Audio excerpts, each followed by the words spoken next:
Hello, my name is Reggie and welcome back to my channel. Today is a video I promised you guys I would film, so we're gonna do it. So if you don't know, on September 1st I posted my least two most favorite Harry Potter books, and I unveiled at the end my favorite book, and also told you guys that I had not yet read The Cursed Child and that I would be reading it on September 1st, which I did. I read it on the 1st and like the 2nd, and that I would talk to you guys about it and re-rank the books. Well, it's gonna be really easy to re-rank the books. First, start with this one. This is at the bottom of my list, then watch that video. That'll give you the real rankings.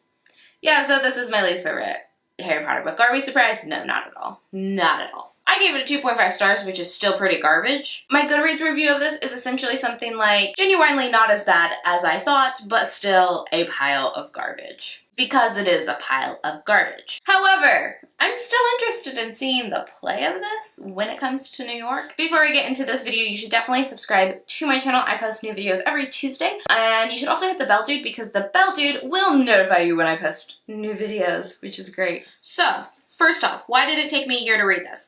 Originally when it came out, we had plans to read this in a specific way with friends, and that plan just did not pan out. However, I held on hopes that it would, and I heard horrible things about it, and I wasn't like super motivated to pick it up on my own. I wanted that push from friends reading it together to kind of push me to read it. That didn't happen. And then at a certain point, it was announced that it was coming to New York, and I truly believe that plays should be experienced on the stage rather than being read. So I was like, I'll just not read it until it comes out. But when September 1st happened, and it was actually 19 years later, and that's the opening of this play, I was like, okay, it's time, I'll read it. And that's kind of our journey through the last year of my turmoil of will I, won't I read this. So here's the thing. As a play script, this is the worst. Let me tell you why. This is an actual real play script. Real play scripts don't have directions like this. There are no real stage notes, no entrance or exit notes, no description of how the stage setup is supposed to go. We do have descriptions of how characters feel or what their acting is supposed to portray. We do have descriptions of what you're seeing. I've heard visually this is a very stunning play because they do a lot of things with effects that make the magical elements of this world as you expect it to come to life on stage.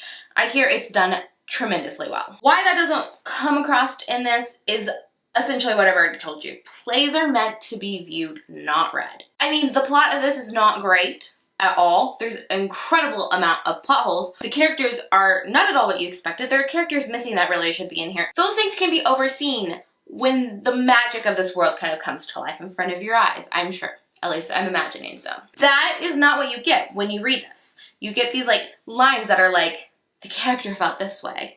Like, I understand the actor will portray that and you won't get that, but like, this is disingenuous because this is not a real play script. So let's read one in particular. It says, Scorpius turns to look at a rather desperate looking Craig, his clothes tattered and worn. So initially, you would more likely have a costumer's note on their own, not in the script, that talks about those clothes are tattered and worn. In a traditional play script, you would also just kind of have a direction that says Scorpius looks to Craig. The directing and the actors will figure out how that desperate looks. So there's pros and cons to the script being written this way.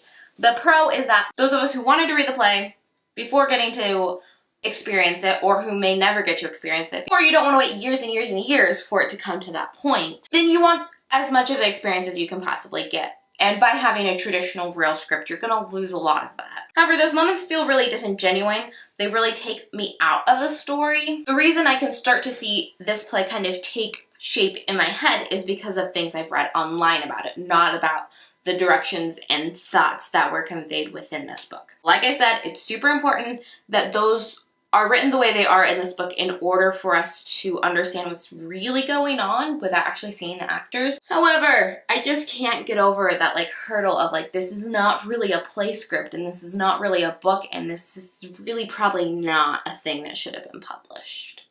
I thought the kind of villainization of Scorpius was unnecessary and rude and kind of gave away kind of what was going on in the story, to be honest. I really hated Albus. I really hated Harry's relationship with Albus. I really hated a lot of our characters grown up. I normally love stories that have a time-traveling element, so it lays to reason that you would like this, and I like time-traveling stories that have real ramifications. So you read through this and you think, oh, you would like that. No, because like, let's think about this. The ramifications in this are that they just keep trying until they fix everything, and then it's okay. It's like, other than character relationships, everyone being a little more happy and satisfied and better off in the end of the play, nothing has really changed. And perhaps that character development is enough for some people. However, it wasn't a good enough story for me. I didn't like the story, I didn't buy the story. However, one scene in particular did really grip me in the feels, and that is when we are going back in time to the day Harry's parents die, and we kind of see Harry relive that as an adult. Horrifying. Tragic. I'm sure if and when I see this play live, I will sob during that scene. I'm certain of it. Because most things Lily and James related break my heart. They're my favorite characters within the Harry Potter series. They are one of my favorite OTPs of all time. Is that fair considering we don't actually really genuinely meet them? Don't care. It's factual. They're my favorite. However, the events that led us there are weird and just silly. Also, Hermione should be smarter than she is doing what she did. Not that she kept the time turner, but where she hid it. Like, come on, guys. She's smarter than that. There's just a lot of things that were like not really fleshed out in a way I would have liked for a Harry Potter story.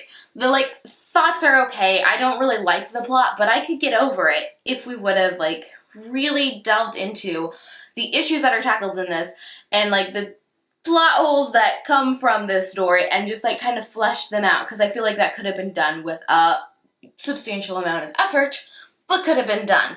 And if anything deserves a substantial amount of effort, it's Harry Potter.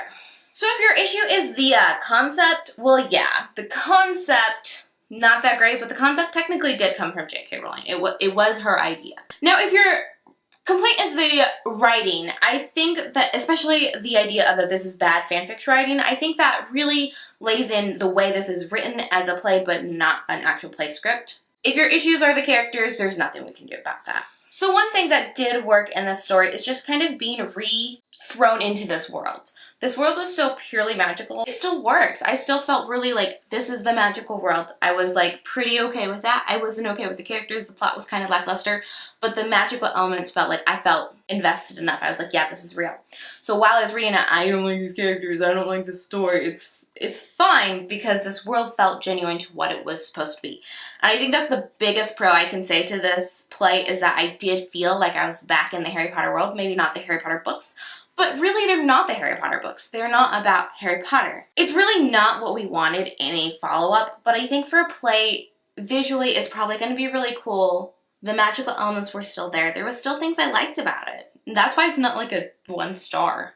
That being said, still not that great. I do think it'll be better visually seeing it live. I'm really excited to one day see it live because I do think I actually will make the effort to make this a reality for myself. However, this is not the continuation of the world I was hoping for, and Fantastic Beasts was fantastic, so I'm glad that's continuing on. I know a lot of people after this and after continuations on have been like, maybe she should just stop while we're ahead. We don't really need the continuation. We don't. Harry Potter is perfect by itself, like legitimately perfect. But the world is so expansive, it's so like, I want more. I will keep wanting more, and if it comes, I'll be excited and I will eat it up, and if it doesn't come, I'm not gonna cry about it because I've definitely gotten my fill with the perfectness that is Harry Potter and then the enjoyment levels I'm getting from Fantastic Beasts. So definitely bottom of the barrel in terms of Harry Potter world and Harry Potter books for me personally.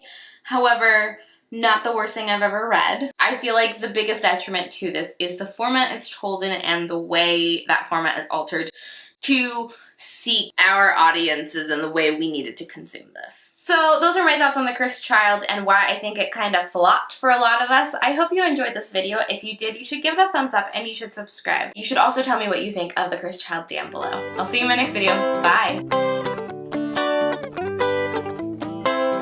Baby, I beg you, yeah.